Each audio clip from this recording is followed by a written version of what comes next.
বেশ কয়েক মাস ধরেই আশঙ্কাটা ঘনীভূত হচ্ছিল। চরমপত্র মিলল আজ। অফিস সিটির মিনিট 20 আগে মুম্বাইয়ের সদর দপ্তর থেকে পাঠানো সাদা জানলা খামগুলো টেবিলে টেবিলে বিলি করে গেল লক্ষণ। খাম খোলার সময়েও শুভেন্দু পুরোপুরি আন্দাজ করতে পারেনি। পড়তে পড়তে শরীর শক্ত হয়ে যাচ্ছিল ক্রমশ। চোস্ত বয়ান, ধানাই পানাই নেই। যা বলতে চায় চাঁচাছোলা ভাষায় চিঠিতে জানিয়ে দিয়েছে কোম্পানি। পূর্বাঞ্চলে ক্রমাগত লোকসানের দরুন এবং এদিকে আর ব্যবসা বাড়ার আশু সম্ভাবনা না থাকায় কোম্পানির পরিচালক মণ্ডলী কয়েকটি জরুরি পদক্ষেপ নিতে বাধ্য হচ্ছে। 1. কলকাতাস্থিত পূর্বাঞ্চলীয় দপ্তরটি আর পূর্বাবস্থায় থাকবে না। এখানকার কর্মী সংখ্যা 38 থেকে 12 নামিয়ে আনা হলো। 2. যেসব কর্মচারীর বয়স 50-এর ওপরে অথবা যারা 20 বছরের বেশি চাকরি করছেন, কোম্পানি তাদের আগামী 90 দিনের মধ্যে স্বেচ্ছা অবসর নেওয়ার অনুরোধ জানাচ্ছে। কোম্পানিতে তাদের দীর্ঘ অবদানের কথা মাথায় রেখে এবং তাদের ভবিষ্যৎ সুনিশ্চিত করার জন্য প্রভিডেন্ট ফান্ড গ্র্যাচুইটি ও অন্যান্য আইন মোতাবেক সুবিধা ছাড়াও এককালীন নির্দিষ্ট পরিমাণ অর্থ প্রদানের জন্য কোম্পানি অঙ্গীকারবদ্ধ হচ্ছে। অর্থের পরিমাণ কিভাবে স্থির হবে পত্রের শেষে তার উল্লেখ করা আছে। 3. যাদের বয়স 50-এর নিচে অথবা যারা 20 বছরের কম চাকরি করছেন এমন 10 জনকে পূর্বাঞ্চলীয় শাখাতেই রাখা হবে। এই 10 জন নির্বাচিত হবেন চাকরি জীবনে সিনিয়রিটি এবং কর্মদক্ষতার ভিত্তিতে।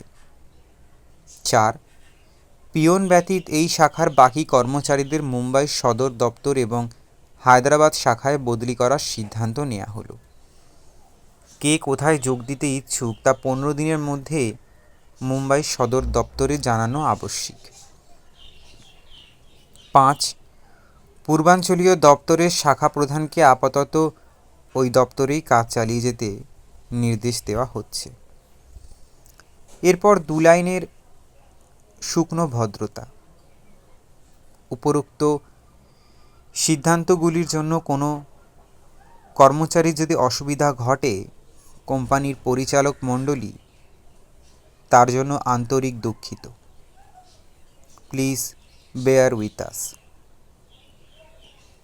শেষ বাক্যটাকে মনে মনে অনুবাদ করতে পারল না শুভেন্দু। আমাদের মতো করে কষ্ট সহ্য করুন, আমাদের সঙ্গে কষ্ট সহ্য করুন, নাকি আমাদের সহ্য করুন? কোনোটাই হচ্ছে না। একমাত্র বুঝি সাহেবরাই শব্দগুলোর মর্ম বোঝে, অথবা দণ্ডমুণ্ডের কর্তারা। ক্ষমতা হাতে থাকলেই বুঝি কথাগুলো বলা যায়। রিডিং গ্লাস খুলে কপালের রক টিপে ধরল শুভেন্দু। বসে আছে নিঝুম, মাথা বেবাক ফাঁকা, যেন মহাশূন্য। শেষ পর্যন্ত ছুটি তাহলে হয়েই গেল। মাত্র 53 বছর বয়সেই শুভেন্দু দাশগুপ্ত একজন অবসরপ্রাপ্ত নাগরিক, একজন মিস্টার এক্স। পুরো অফিস নিস্তব্ধ। আলপিন পড়লেও শব্দ শোনা যাবে। তড়িৎ শ্যামল দীপঙ্কররা এই একটু আগেও আগামীকালের ক্রিকেট ম্যাচ নিয়ে গলা ফাটাচ্ছিল। তারা সহসা নির্বাক, বিহল। অফিসের একমাত্র মেয়েটি সমিতা পাইন টাইপ মেশিনে হাত রেখে স্ট্যাচু। পিল্লাই আর সদাশিব ব্যানার্জির চোখও নিষ্পলক। হঠাৎ দেখলে মনে হয় গোটা অফিসটাই একটা ফ্রিজ শট। মিনিট 10 পর গুঞ্জন উঠল। সদাশিব অনুচ্চস্বরে কি যেন বলল বিজন রায়কে। বিজন আরও নিচু গলায় অশ্লীল একটা খিস্তি করল। তড়িৎ ফুঁসে উঠল, মামদোবাজি পায়া, হুকুম করলেই মুম্বাই হায়দ্রাবাদ ছুটতে হবে, কেস ঠুকে দেবো আমি। শ্যামল নিরস্বরে বলল, লড়ার পয়সা আসবে কোত্থেকে? চাকরিই তো থাকবে না। আর চাকরি খাওয়া অত সোজা? এই চিঠিকেই আমি বেআইনি প্রমাণ করব। করিসক্ষণ। এখন আগে ভাব কোথায় যাওয়ার অপশান পাঠাবি। দীপঙ্কর মলিন হাসছে। আর উত্তেজিত হয়ে লাভ কি? এ তো জানাই ছিল সাম ডে অর আদার। শুভেন্দু মাথা ঝাঁকালো আপন মনে। সামডে অর আদার এবং দ্য ভেরি ডে দুটোর মধ্যে গভীর পার্থক্য আছে। এ কথা কি বোঝে না দীপঙ্কর? বিপদের সম্ভাবনা আর বিপদ কি এক হলো? মণিশঙ্কর পিল্লাইয়ের টেবিল থেকে উঠে পড়েছে। কেমন যেন টলতে টলতে টয়লেটের দিকে চলে গেল। মিনিট খানেকের মধ্যেই ফিরেছে, চোখে মুখে জল ছিটিয়ে। সিট অবধি গেল না। শুভেন্দু টেবিলের সামনে দাঁড়িয়ে পড়েছে। ভাঙাচোরা হাসি খেলছে মুখে। রুমালে হাসি আর জল মুছতে মুছতে বলল, so Dasgupta, our game is over. Subhendu কেঠো হাসল। ও শিওর, একদিন না একদিন খেলা তো শেষ হতোই। দুদিন আগে নয় দুদিন পরে। নো নো, নট দুদিন, আরও 9 বছর আমার চাকরি ছিল। সার্ভিস আমায় বাই করে দিল। বাই বলছো কেন? We can start a fresh. শুভেন্দুর স্বরে ঠিক প্রত্যয় ফুটল না, তবু বলল, এখনও তো আমরা খাটতে পারি, কি বলো? কোথায় খাটব? Have another job. তুমি পেয়ে যাবে। তোমার যা অ্যাকাউন্টসে ব্রেন আছে, বোগাস। হিউম্যান ব্রেন এখন টোটালি ইনএফেক্টিভ, কস্টিংয়ে আসে না।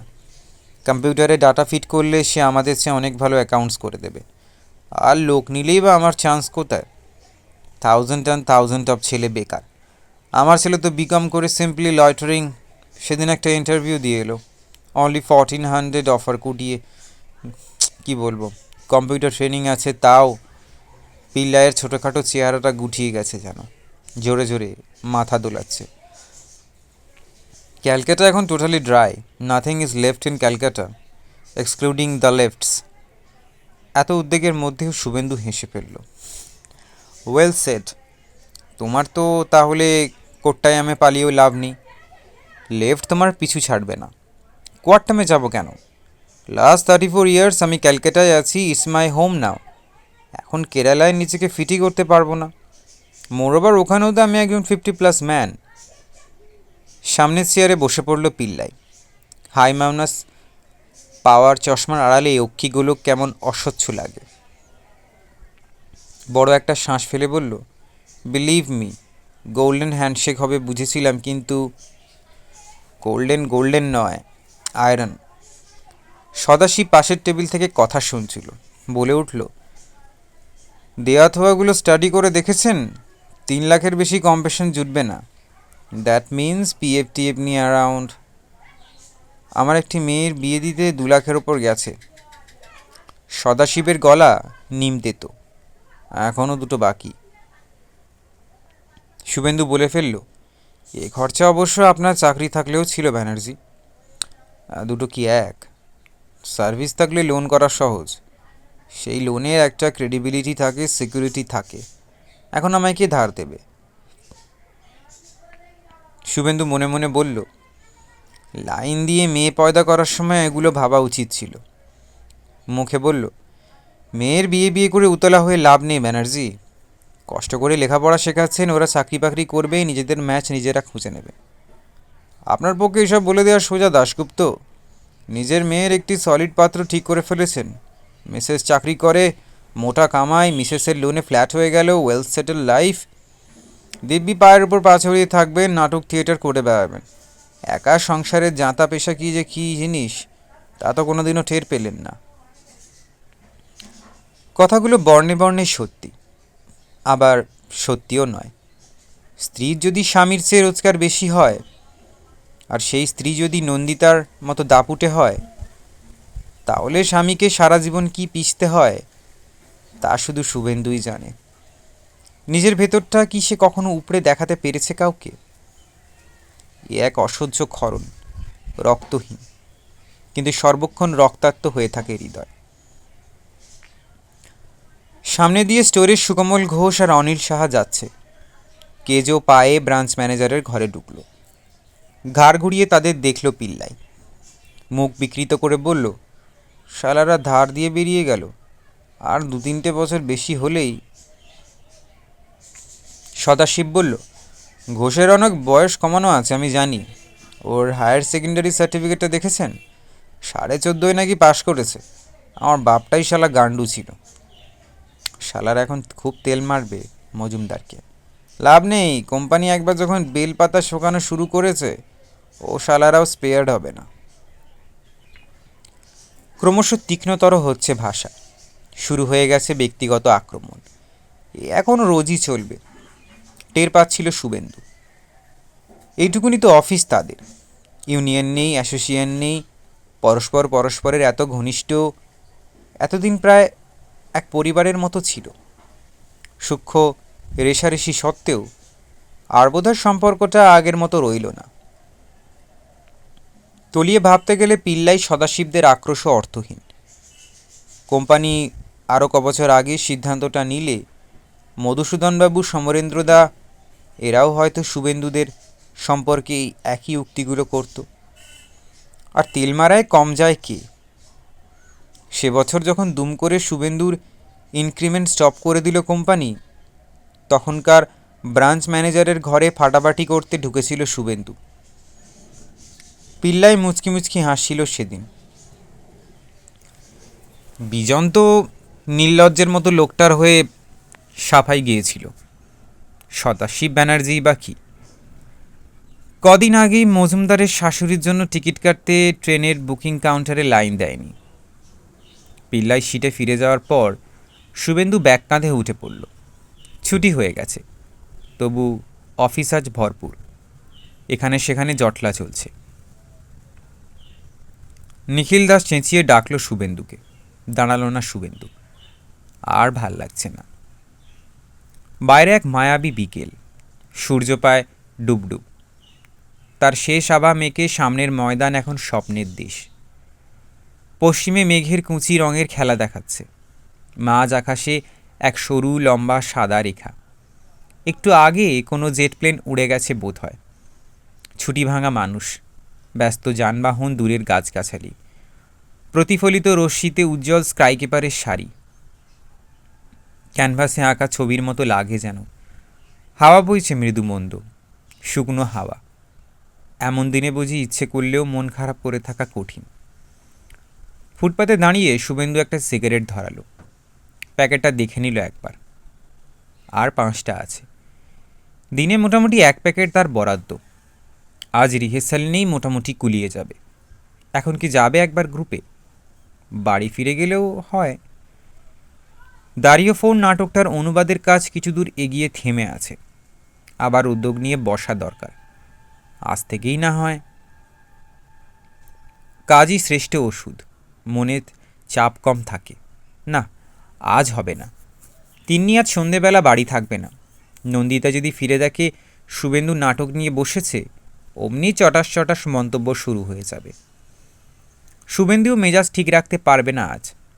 আজই কি নন্দিতাকে জানাবে ভলেন্টিয়ারি রিটায়ারমেন্টের কথাটা? ভাবতে ভাবতে শুভেন্দু ময়দান মেট্রো স্টেশনে। এলোমেলো পাইচারি করছে প্ল্যাটফর্মে। ভিড় আছে বেশ। বেশিরভাগই অফিস যাত্রী। কলেজ পড়ুয়া তরুণ তরুণীও আছে কিছু। এরা কোত্থেকে আসে অফিস পাড়ায় এই সময়? ময়দানে ঘোরাঘুরি করে বুঝি। নীল সালোয়ার কামিজ পরা একটি মেয়ের সঙ্গে তিন্নির মুখের খুব মিল। স্থির চোখে মেয়েটাকে দেখছিল শুভেন্দু। চোখাচোখি হতেই মুখ ঘুরিয়ে নিল। তার বয়সী পুরুষের দৃষ্টি তরুণীরা উপভোগ করে না। তাকে কি পৌঢ় বলা যায়? পৌঢ় পৌঢ় শব্দটা মুখে বেশ কয়েকবার বিড়বিড় করল শুভেন্দু। শব্দটাতেও কেমন যেন নুব্জ ভাব আছে। কিন্তু সে তো কুঁজো নয়। মেরুদণ্ড সোজা করে দাঁড়ালো শুভেন্দু। দুহাত ছড়ালো দুপাশে। ফোলাচ্ছে ফুসফুস। চোখ ঘুরিয়ে পর্যবেক্ষণ করল চামড়া। হাতে হাত বোলালো। মসৃণ, এখনও মসৃণ। চাইলে এক্ষুনি সে দৌড়ে প্ল্যাটফর্ম এফোড় ওপর করে দিতে পারে। একটুও হাঁপাবে না। তাহলে আবার শূন্যতাটা দখল নিচ্ছে বুকের। ট্রেন ঢুকে গেছে। ভার মুখে কামড়ায় উঠল শুভেন্দু। মিনিট 20 মধ্যেই শ্যামবাজার। অন্যদিন দুটো করে সিঁড়ি লাফিয়ে লাফিয়ে উঠে আজ অ্যাসক্যালেটার ধরল, সচেতনভাবে। সিঁড়ি নয়, আজ থেকে তার জন্য ওই অনায়াস চলমান সোপানেরই নিদান দেয়া হয়েছে। শুভেন্দুর গ্রুপ থিয়েটার ঘরটা শিকদার বাগানে। স্টেশন থেকে বেরিয়ে বড় রাস্তা দিয়েই যাওয়া যায়, তবু গলি ঘুঁচিয়েই ধরল শুভেন্দু। এই অঞ্চলে তার দীর্ঘকালের বাস ছিল। সবে বছর 7 হলো গেছে রানীকুঠি। এখনও পুরনো পাড়ার মায়া পুরোপুরি কাটাতে পারেনি। পথে ঘাটে প্রায় 2-4 জন পরিচিতের সঙ্গে দেখা হয়ে যায়। 2-10টা কথা হয়, পুরপুরে লাগে মেজাজটা। আজ দিন খারাপ কাউকেই চোখে পড়ল না। নিজেদের আগের বাড়ির গলির মুখ পেরিয়ে মোড় ঘুরতেই চোখে পড়ল দত্তবাটির রোয়াকে 3 বৃদ্ধ বসে পাশাপাশি। সামনেই রাস্তার কলে কাজের মেয়েরা উচ্চস্বরে ঝগড়া করছে। মুখের ভাষার কোনো লাগাম নেই। 3 বৃদ্ধ জুলজুল চোখে উপভোগ করছেন কলহ। এমন দৃশ্য জীবনে বহুবার হয়তো দেখেছে শুভেন্দু, কিন্তু আজ হঠাৎ বুকটা ছ্যাঁত করে উঠল। কি অদ্ভুত দৃষ্টি 3 বৃদ্ধের চোখে, যেন ওইটুকু দেখার জন্যই বেঁচে থাকা। শুভেন্দু কি আজ থেকে ওদের দলে? মাস পয়লায় ব্যাংকে গিয়ে লাইনে দাঁড়াবে, সঞ্চিত টাকার সুদের চেক জমা দেবে, সেভিংসের পাসবই খুলে তীর্থের কাক হয়ে দাঁড়িয়ে থাকবে কাউন্টারে। উফ, কি অসহ্য বিবমিশা যে ভাবনাটায়। সমীদের জন্য জনাতিনেক এসেছে আজ। সুজিত, নির্মল আর প্রণবেশ। কি যেন একটা মজার গল্প বলছে প্রণবেশ। সুজিত নির্মল হাহা হাসছে। ঘরে ছড়ানো ছেটানো চেয়ার টুল মোড়া। একটা চেয়ারে শরীর ছেড়ে দিল শুভেন্দু। তেষ্টা পাচ্ছে খুব। উঠে আর কুঁজো থেকে গড়িয়ে খেতে ইচ্ছে করছে না। হাই তুলল একটা। ফাঁকা চোখে দেখল বন্ধুদের। কথার মাঝেই নির্মলের চোখ শুভেন্দুর দিকে। কি সাহেব, এত গোমড়া দেখাচ্ছে কেন? শুভেন্দু চোয়াল ফাঁক করল। এই আর কি। প্রণবেশ দাঁত বার করল। সাহেব কি তার সাহেবের কাছে ঝাড় খেয়েছে? শুভেন্দুর টকটকে রঙের জন্য তার সাহেব নামটা চালু আছে বহুকাল। এই সমিত যখন তৈরি হলো প্রায় 22 বছর আগে, তখন অনেকেই বলতো সাহেবদের দল। একসময় ডাকটা শুনে বেশ রোমাঞ্চ বোধ করতো শুভেন্দু। এখন ওই সাহেব ডাকটাকেই খোকন বাবলু গোছের কিছু মনে হয়। শুভেন্দু আলতো হাসল। সাহেবরা তো ঝাড় দেওয়ার জন্যই জন্মেছে। শর যেন আজ একটু অন্যরকম সিরিয়াস কিছু হয়েছে। ওই যেমন চলে ভিআরএসটি আর ভিএস নিয়ে। তোমাদের এসে গেল নাকি? হ্যাঁ, বলাই যেত। নির্মলও জানে অনেকটা, তবু গলা দিয়ে সত্যিটা বেরোল না শুভেন্দুর। বলল, কথা তো চলছেই, যে কোনো দিনই। বিচ্ছিরি ব্যাপার।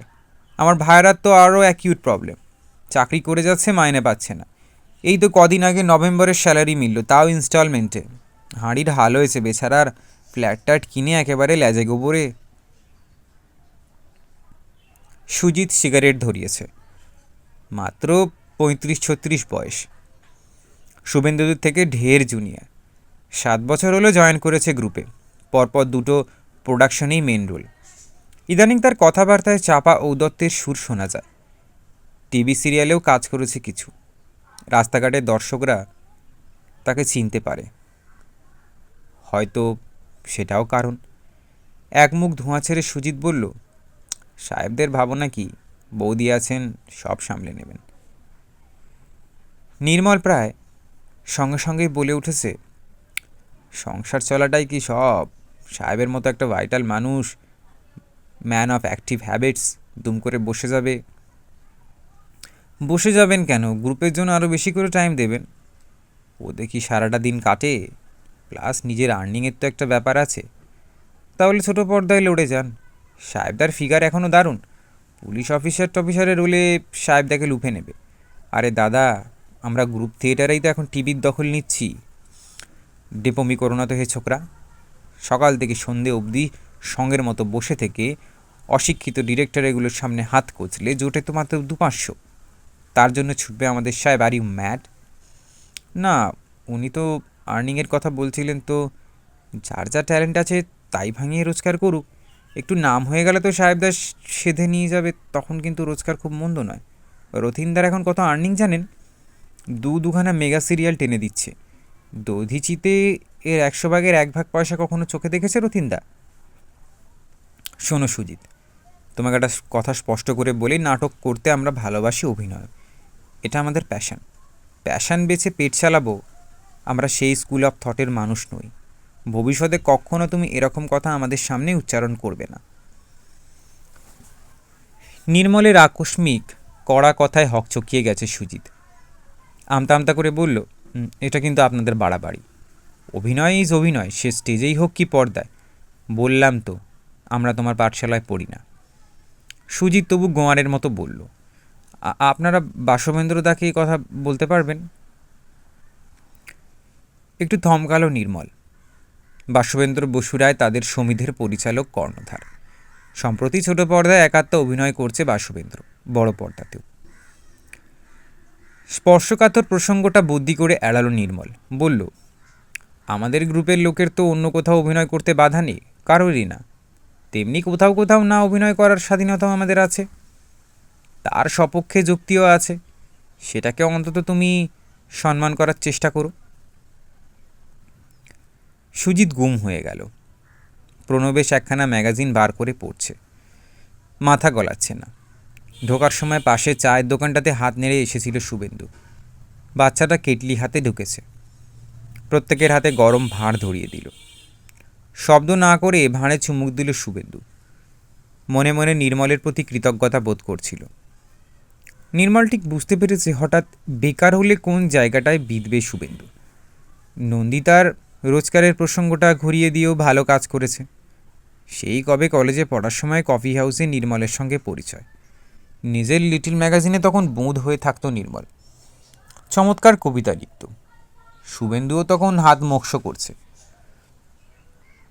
বন্ধুত্ব গাঢ় হতে সময় লাগেনি। নন্দিতার সঙ্গে আলাপ জোর চলা, সবেরই সাক্ষী এই নির্মল।